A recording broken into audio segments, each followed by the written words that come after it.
Bowling নিষেধাজ্ঞা উঠে যাওয়ায় আইপিএলে খেলার সুযোগ তৈরি হয়েছে বিশ্বসেরা অলরাউন্ডার সাকিব আল হাসানের।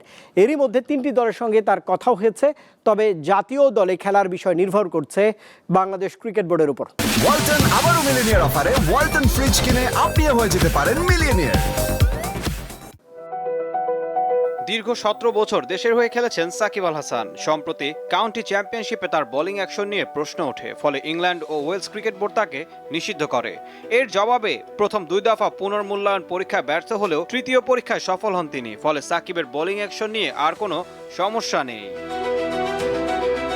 সমস্যা থেকে মুক্তি মিলতে সাকিবের আইপিএলে খেলার সম্ভাবনা তৈরি হয়েছে। এরই মধ্যে 3টি দলের সঙ্গে যোগাযোগ হয়েছে এই অলরাউন্ডারের। ভারতীয় গণমাধ্যম বলছে, royal Challengers Bengaluru, Rajasthan Royals এবং সানরাইজার্স হায়দ্রাবাদের সঙ্গে কথা বলেছেন সাকিব।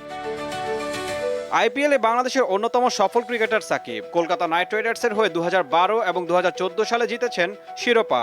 এক মৌসুম খেলেছেন সানরাইজার্স হায়দ্রাবাদের হয়ে।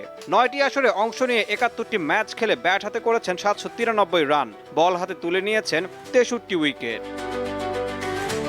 এদিকে চ্যাম্পিয়ন্স ট্রফির দলে সাকিবকে না রাখা নিয়ে অনেক সমালোচনা হয়েছে। বিসিবি তাকে শুধু ব্যাটার হিসেবে দলে নিতে চায়নি। এই প্রসঙ্গে সাকিব জানিয়েছেন তার কোনো অভিযোগ নেই, তবে যোগাযোগটা ভালো হলে তিনি খুশি হতেন। সবশেষ বিসিবির কেন্দ্রীয় চুক্তি থেকে বাদ পড়েছেন দেশসেরা এই অলরাউন্ডার। তাই 37 বছর বয়সী এই ক্রিকেটারের আন্তর্জাতিক ক্যারিয়ার নির্ভর করছে বিসিবির উপর।